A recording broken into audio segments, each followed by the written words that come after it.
On today's video, we're going to talk about my favorite plant, and that's comfrey. Oh gosh. There's pricklies on this. That's your favorite plant too, right? No. Ooh, that is a little It rough. tastes like, it feels like fiberglass. No, it doesn't taste like. It tastes like fiberglass. It does when you're cutting That them. feels like my beard when it's against you, doesn't it, love? Yeah.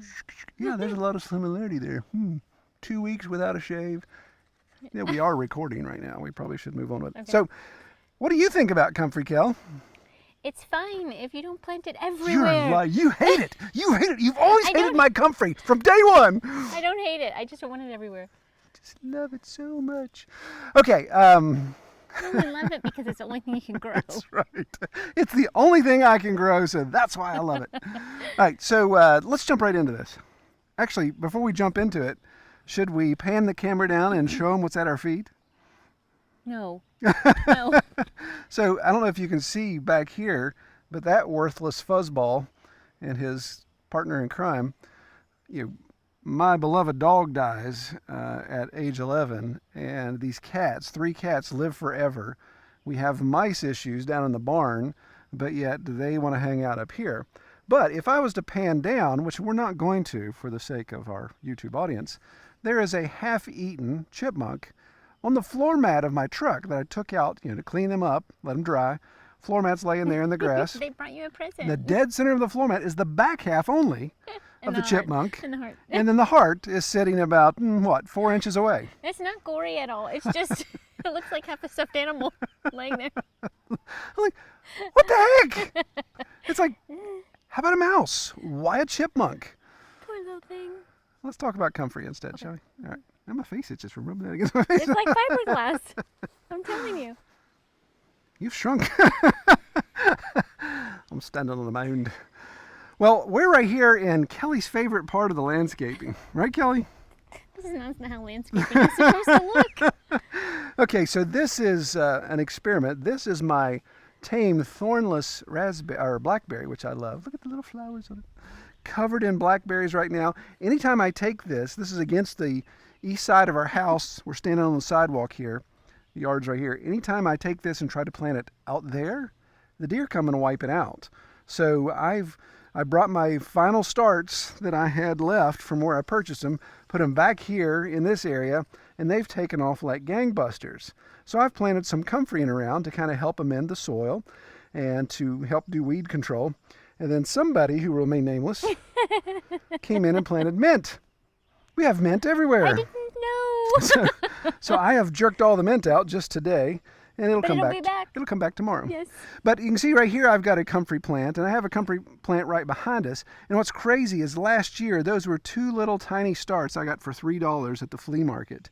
And not only have they grown so big, and we've chopped and dropped them. You can chop and drop about 3 times with them in a season. Not only have we done that, but they've come back, and we've even taken some starts from that and planted them elsewhere. And the crazy thing is comfrey will actually grow overnight. I mean, you can virtually see it grow without even knowing what's going on. Look at that. It's amazing. What's it growing out of? It's right there. Oh, my goodness. You should have that looked at. Here, I'll look at it. Stop it. Okay. No, all right. We digress. This video is really going You downhill digress. quick. So we'll come over here to Kelly's side of the landscaping. What's your favorite part of the landscaping, Not Kel? the pumpkins. Sweet Lord. The monkey grass. The monkey grass. Yeah, that's doing quite well. It is. I don't know why it's called monkey grass. I've yet to see a monkey come out of it. That's a good thing. Yeah. Yeah, our pumpkins here, those were last fall's Halloween decorations. I had a bale of hay and a couple... Fall decorations. I'm sorry, fall. We don't follow that pagan... Oh, true. pagan crap. No. Godless. It's like these pagan cats leaving sacrifices around. So anyway, pumpkins rotted down, seeds fell out. Boom, pumpkins. Somebody asked me to They started to grow, and I said, quick, move them somewhere else so we can grow them before they start to bloom. And who got on that? Nobody. So anyway, so we have now pumpkins growing in the driveway. So I'm gonna trail them back around through the landscaping. How cool would that be to have just pumpkins in the yard? They did say you should have edible landscaping, That's right. right? Yeah. Use it wisely. The hibiscus behind you is going like crazy, so maybe the pumpkins can wrap in around that. Comfrey, holy moly. So I'm not going to go through all the real details of comfrey because there's tons and tons of YouTube videos out there. There's people that are way smarter than I am that, don't you know it, that tell you all the details about comfrey. But why do we have it on Red Toolhouse, and why am I suggesting that you guys plant it as well? Well, quite frankly, it has so many values outside its, it's just an aesthetically pleasing looking plant. It grows so fast. It has a great fertilizer element to it. A lot of guys will take comfrey, they'll do a chop and drop, or they'll just cut it and they'll just throw it wherever they want, and it becomes weed control. As it breaks down, it provides a lot of good nutrients for your plants and your soil. This is a nitrogen fixer, throws a super huge tap root, all kinds of deep roots, so a dynamic accumulator, all that fun, those fancy horticulture words that you hear. Brings all that up, and of course it stores it in the leaves. When you cut that, you lay it down, that gets disseminated, fertilizes your plants. Another thing you can do, of course, is after you've cut it, make a fertilizer tea or a compost tea out of that, and use that to water your plants. Good stuff. This really is it's considered an herb, and it was called bone knit. Your grandparents and your great-grandparents would refer to this as bone knit. And supposedly, if I would break an arm or break a finger or whatever, they would make a poultice out of this, kind of wrap it up in a bandage and just put it on your skin, and it would supposedly help heal your bones. I don't know, never tried it, but ask your grandma about it. The thing that really intrigues me the most about comfrey and why I want to plant it, and I'm trying to get a whole bunch of it everywhere, which drives some people crazy, there's comfrey everywhere, is it is extremely high in protein. In fact, it's my understanding it's like 3 times more protein than soy. So if you look at this as a potential fodder, that's my interest, is a chicken fodder. I don't know that I could ever raise enough that it could be to handle our pigs. Does fodder make you laugh?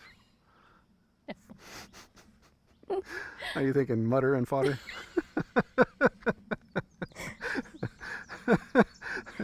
Chicken fodder. Luke. I've been around you too I much. am your chicken fodder. Deep breath. The cat's giving us a dirty look. Hang that cat. Anyway, so looking at this as an opportunity for a great protein source that grows super fast, obviously doesn't take all the inputs that soy does. This is a perennial, so it just keeps growing back. The downside to comfrey is it just keeps growing back, doesn't it? So I dug up a spot in our landscaping. So I had a nice little comfrey plant about that big. Took my shovel all around what I saw, kind of the stem ring where I assumed the root ball would be. Cut all that out, brought it out, and just started cutting all the roots. Just look like a spaghetti mess. Just these thicker tendrils going everywhere. So you can take your pruners and just cut and cut and cut, and you can cut little 1-inch, 2-inch sections, and you can just take those and go stick them in any fertile grounds you've got. I put them in some little trays to start, some extra pots that Kelly had laying around with some soil in it, just to see wherever I could get starts going. Man, I was probably 85-90% effective in all those little root cuttings I put in there. Well, back in the landscaping where I dug that hole is another comfrey plant that's come right back in its place, because all those little tendrils that I cut into with my shovel, boom, they had starts that come up. So it's one of those things that don't ever plant comfrey in a situation where you don't think you want it for the rest of your life. Some people try to till it out, and man, that's just like casting it everywhere. It doesn't have seeds, so you don't have to worry about it spreading via seeds, but if you get just a tiniest little chunk of root anywhere, it'll take off. Now there's different species of comfrey. This is Russian Bocking. I think it's 14, 12, 16, whatever it takes. Yeah. So it's a seedless variety. There are some seed variety of comfrey, and I suggest staying away from that. You want to get the cultivar of the Russian Bocking type, and you can get those anywhere. If any of you guys follow Harold Thornborough, I recommend checking out his website. You can order from him, I believe. So it's a really good plant to have. Did you say chop and drop to just add it to your landscaping? I did, yeah. Yeah, in that situation, like right here. So here's that comfrey plant that I dug up. So you can see it's back. Actually, under this hibiscus right here is another comfrey plant. And you've just chopped and dropped that recently, haven't you, Kel? Yes. Yeah, so you can see I don't know if you can see the little cuts of the stalk there. But Kelly just cut that. Now this hibiscus kind of leans over it and shades it out so it doesn't grow as well. We have a little bit of creeping Charlie issues we see, but this stuff really comes back fast. So I've taken those starts, and then even over here, Kelly doesn't like it that I've planted it over here in the yard where she mows. She does all the mowing. So I've even taken just some of these starts, and again, these are just little root cuttings, little sticks that I shove in the ground. So you can see there's 1, 2, 3, 4, 5, 6, 7, 8, 9, 10, 11. Yeah, 11 there. But I had a couple that didn't come up, or something dug them up, and you can see there's maybe 3 misses there. But they just grow so fast and come up, and you can see here this one's actually flowered out a little bit. So there's its little flowers. Great pollinators. Man, when these things open up, the bees are all over it. Just really enjoying that. So it's a great invitation for pollinators. So the plan is, again, just to plant this in areas like around here. We've got no other vegetation we're trying to feed. But being a dynamic accumulator and being a nitrogen fixer, it's really great companion plants for other perennials. So since it's a great companion plant, we've planted it up around our fruit trees. So I've literally planted a ring of comfrey around every base of our fruit trees for them to grow up. Again, that helps keep the weeds out. But when we come back, we chop and drop it, and you imagine that if it's bringing up all that great nutrient and minerals from the ground into the body of the plant, you cut it and you lay it around that tree, then you're providing the natural fertilizer to that tree. And again, it has the weed protection, some of the other benefits. So we really enjoy it. Now we've taken some other starts, and we've got a plan where we're going to use it down here at our chicken hoop. Our chicken hoop house coop. So we'll jump down there real quick and check that out.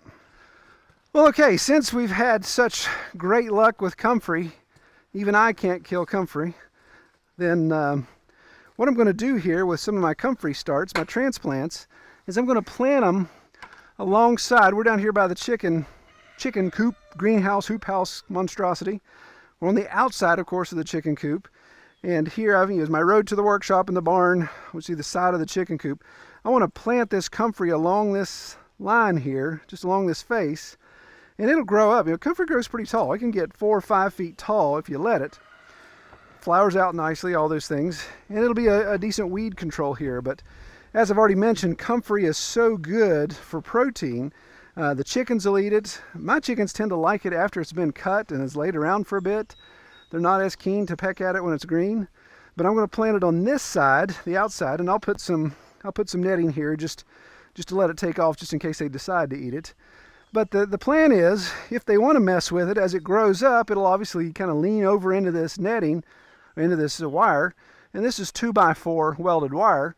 So that's enough of a room for them to stick their beaks through, their heads through, and they can just be wailing on that. So when they're inside, maybe a day I don't let them out, a rainy day or whatever, and they're looking for some forage, then they can come over and forage that. If they're not eating it as forage, then I can come back after it's gotten really tall, and I can do a chop and drop, and I can take it right in there and give it to them. Or again, comfrey's so great for fertilizer, so great for other things, then if I don't want to feed it to them, then I can take it, make compost tea with it, or put it straight as a weed control slash nutrient top layer in any of our plants or fruit trees or whatever. So I'm going to plant some of these in here. Okay, so what I have, and this stuff just fascinates me. It fascinates me because I usually kill everything that's a plant, and I have yet to kill comfrey.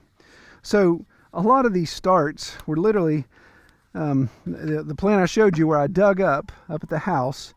I'd planted there in the landscaping, just took my shovel and cut it, took the root out of there, and just started doing a bunch of cuttings, knowing that I left those little tendrils of roots still around, so all those have already started to come back. Well, every little cutting, I would make cuttings maybe an inch or two long, and just put them in these different situations. So here, just in some potting soil, you can see some of these have started and done all right. This one cracks me up, so I stuck the stick in, and there may be a situation where the orientation of the stick is important. So if the root goes up, these are actually growing out of the sides. You can see the tendrils of the roots coming out, nice little tops. Out of these 6, all of them but one came in. Out of these 6, looks like we were 3 out of 6 on that one. This one is, looks like 5 out of 6. Now what's crazy about this pot, this was just some extra pots that Kelly had laying around at the front porch that we weren't using. This turkey is, I believe this is the right one, it's just one big root ball. It was kind of the main chunk of the comfrey plant that I dug up, so I wasn't quite sure how to work with it. Let's see what we have here. Mercy. Yeah, so you can see just how prolific this thing has become. My goodness. It's just amazing. These things throw down some serious tap roots. So let's see if we can get, I want to expose this. This probably isn't the best thing for the plant, but this just, again, this just amazes me. So you can see all of that root bound. I don't know if Kelly, if you can zoom in there well enough to see. So see right there, that was just a big clump of root. I mean, I've literally got my hand around that whole clump, because it has, the root system has all these little smaller tap roots and running roots and all those things, and these little hair roots that come out of that. So this thing's a monster. It could actually be separated again. I'm probably not going to do that. I'm probably just going to plant it here in the center. Now this one, if you can get down here, Kelly, and look, this one has, oh, that's a grass shoot, so let's get rid of the grass. This one is just all these little cuttings that I put in there, and I just literally just took the dirt, stuck them down in there, just like sticking pencils in the ground. Bang, bang, bang, all around.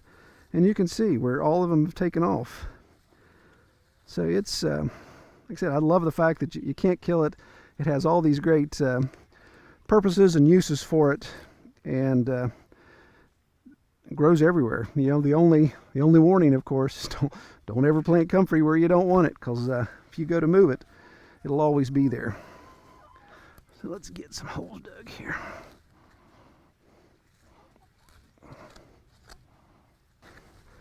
I think these things have become root bound too. Sure enough.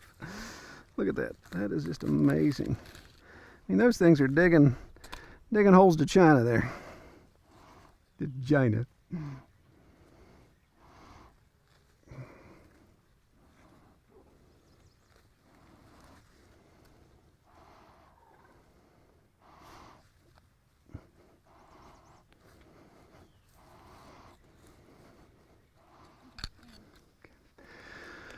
Well, I've got all these planted in a row, and I actually have, I think I've got 5 or 6 of these left over. These little small ones that are just barely hanging on. I didn't realize where I had these setting in water. These are really, really wet. So I think that's why they kind of got a little stunted in. They're so root bound in these small deals. Since I just took the big one out of this pot, I'm going to put these guys in that, let those come up in the next couple weeks, and then we'll find a nice spot for them to reside. It's funny, I'm right here by the chicken coop, and my ground wire, my ground rod for the electric poultry netting is right there, about 1.5 feet away from me. And I guess I don't have as good a ground as I thought I did, because it's actually popping me in the hands when I touch the ground. So I don't know if this plant's going to survive, if it's going to get electrified. Being comfrey, that'll be a good test. Can shock therapy actually kill comfrey? Yeah, that going right through the tool. Makes you work faster. So we'll strongly suggest getting some comfrey. If you want to get it, if you listen to Small Town Homestead, the homesteading podcast with Harold Thornbrough, I think he's got a link where you can get it. That's where I got this. This is the Russian Bocking 14, I believe. So it doesn't produce seeds, so you don't have to worry about it going everywhere. Obviously, it gets bigger through its root system, rhizomal, so it'll spread that way. But check it out, give it a try, and we're going to do some updates, because there's some other things I want to try with comfrey, and haven't really gotten into it yet. I want to have a much more of a bumper crop, so I can do this in bulk and try out this some additional experiments. So we'll keep y'all posted. All right, take care, everybody. Yeah, this is for those of you that stick around to the end to see all the credits. Laying beside his kill on my floor mat. Perfect.